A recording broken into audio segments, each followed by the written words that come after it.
Ferrari is a brand of many successes on many different levels. First and foremost is their road cars. It's fair to say that pretty much every single Ferrari ever put to the road was meticulously crafted and woven together, and the brand has therefore garnered a reputation that can't really be rivaled by anyone else. But in 1980, Ferrari's streak of pure excellence saw its first major hit, with a car that most perceived as simply not good enough for the prancing pony.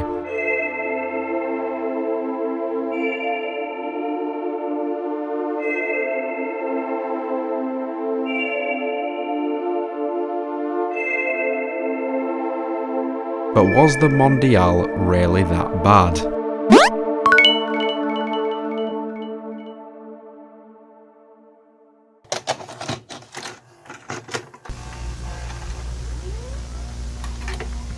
Ferrari was doing pretty well, all things considered, in the 1970s. They were picking up wins left and right in Formula 1, and models like the 308 and the 365 were proving smash hits. Another such model was the GT4 range, encompassing both the 208 and the 308. Despite both models starting out being badged as Dinos, a quote-unquote cheaper class of Ferrari, they did bring a lot to the table for the time. There were two main revolutionary components. Firstly, they were the first Ferraris to feature a mid-mounted V8, a staple of Ferrari's range even to this day, and secondly, they were one of the first to really go for the angular look as opposed to the more curvaceous appearance that Ferrari was associated with in the decades prior. Despite these features being so revolutionary in 1973 when they first launched, by the latter half of the decade Ferrari knew that a successor would be needed, and so development began.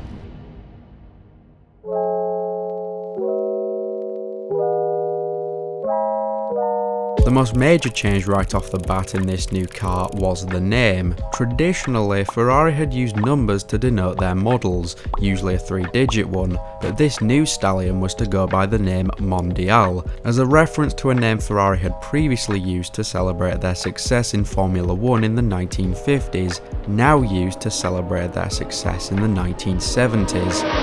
The Mondial was envisioned as simply an evolution of the GT4. It was to remain a V8 mid-engine Grand Tourer like its predecessor. However, this is where we reach the first perceived problem with the Mondial. It was a 2+2. Mid-engined 2+2. I'll say it again. Mid-engined 2+2. If you've got a big heavy engine in the back, you're not going to have any room for rear seats. If you want rear seats, you're going to have to chuck the engine in the front. And therein lies the issue. If you're wanting to squeeze both a massive V8 and 2 passengers behind the driver, the back of the car is going to have to get bigger. A lot bigger. Now, let's be fair, this wasn't an idea the Mondial introduced. The 208 and 308 GT4s before it featured this layout. However, the Mondial in base trim had a wheelbase 100mm longer than the GT4s, with an overall body length being 200mm longer. Sure, that doesn't sound like much, and it might not be, but I do think it's a valid reason as to why the Mondial simply looks so much more stretched out and disproportionate than its predecessors. It's like a cruise ship on wheels. But it's not like the design of the thing didn't have pedigree. Like most other Ferraris, it was designed by Pininfarina. I for one actually enjoy the more unique and singular appearance of this car. It might be slightly awkward, but in an endearing way. However, this wasn't the main issue with the Mondial. Allow me to introduce a factor called performance.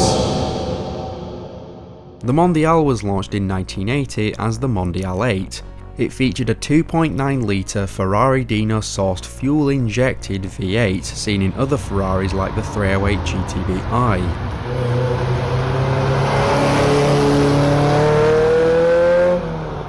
While that engine might sound perfectly capable, the early 1980s was a period of becoming accustomed to emission regulations and new building standards for Ferrari. This meant that the V8 produced a rather paltry 214 horsepower. Combine this with the fact that the Mondial weighed a fairly portly 1500 kilograms and performance was compromised to say the least, with a 0 to 60 time of 9.5 seconds, which even for the 1980s wasn't that impressive. especially for a Ferrari, and the car became the butt of many jokes and was generally perceived as the very bottom of the barrel of Ferrari's offerings. So I think it's fair to say that the Mondial had a rather lackluster launch. It was anemic, it was fat, and it was slow. All words not really associated with old man Enzo. However, the Mondial was produced for 13 years and shifted over 6,000 units in its time. Clearly there was some potential here.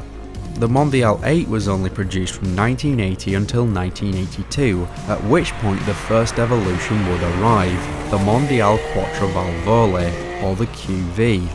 The Mondial 8, despite having a dual overhead camshaft engine, only used 2 valves per cylinder, so the QV, which is coincidentally Italian for 4 valves, introduced, you guessed it, 4 valves per cylinder.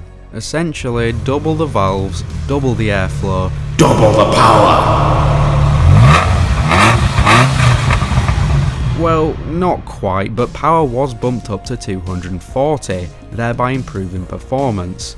In 1983, Ferrari would introduce the Mondial Cabriolet, which ended up being a very good decision, seeing sales increase considerably across all markets, particularly in America, a key market for the company.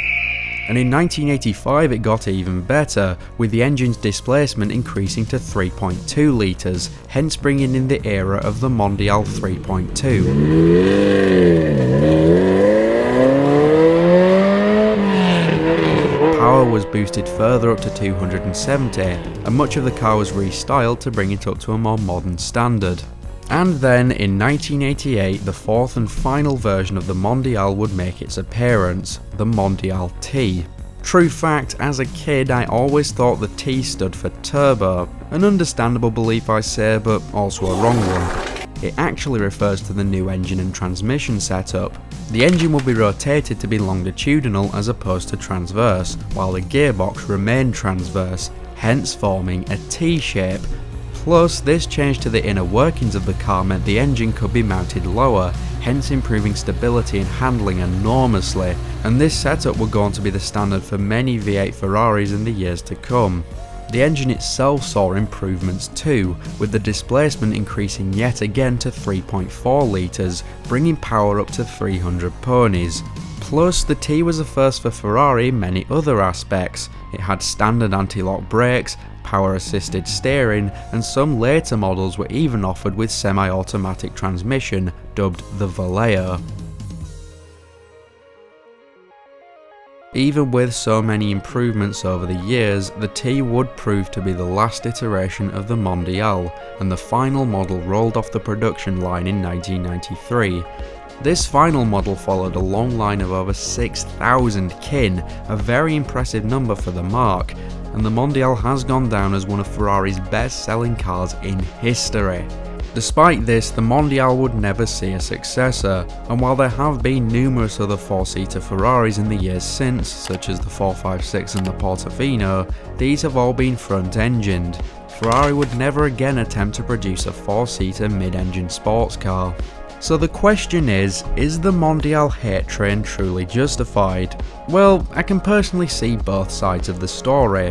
I mean, let's face it, it's hard to deny that when the Mondial first burst onto the scene, it was not only a stark departure from Ferrari's usual output, but it wasn't exactly a smooth departure either, the main points of contention being the unorthodox design, the increased weight, and the sluggish performance.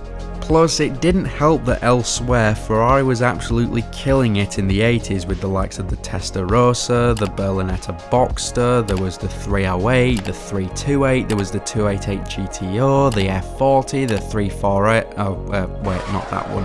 But you get my point. Of course the Mondial would look a little worse for wear next to these lads. But the Mondial would evolve over the next decade, and I think the final iteration of the thing is genuinely as good as any other Ferrari of its time. Plus, it catered for a type of petrolhead that Ferrari rarely pays attention to, even to this day, the family man. Before the Mondial, the father would have no choice but to give up on his dream of owning a Ferrari and settle for something more family friendly. But there's no arguing that buying a Ferrari with 4 seats isn't practical for such a family, and it allows the man to live out his dream. I like to think that that line of reasoning was used in a few heated family discussions throughout the 1980s. Another important factor in this car's apparent success is price. The Mondial remains one of the cheapest Ferraris you can buy today, due to the more underground and niche reputation it holds, plus the fact that so many were sold. If less people want to own one now, the price doesn't go up as much, it's basic cost and demand. But with more and more people coming round to the Mondial in the modern day, all you Maranello obsessed dads better get a hold of one before the price inevitably goes through the roof. Well, it's that or you ride around in some sort of crossover for the rest of your life. I think the choice is obvious.